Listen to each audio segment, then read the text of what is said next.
আসসালামু আলাইকুম। আজকে আমরা একটি অঙ্ক সম্পর্কে জানব। অঙ্কটাতে বলা হয়েছে যে 85 লিটার দ্রবণে পানি এবং সিরাপের অনুপাত হলো 8:9। দ্রবণে কত লিটার সিরাপ আছে?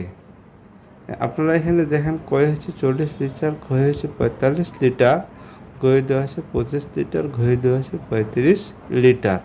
তাহলে এখানে আপনারা দেখেন যে দেওয়া আছে পানি সিরাপের অনুপাত হলো 8:9। পানি ও সিরাপের অনুপাত হচ্ছে 8:9। তার অনুপাতের যোগফল 8 + 9 হচ্ছে 17।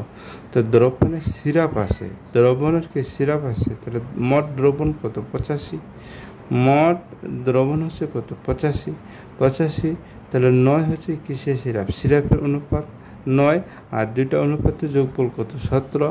তাহলে 9/17কে ক্যালকুলেশন করলে তাহলে 8 × 9 তাহলে 45 লিটার হয়।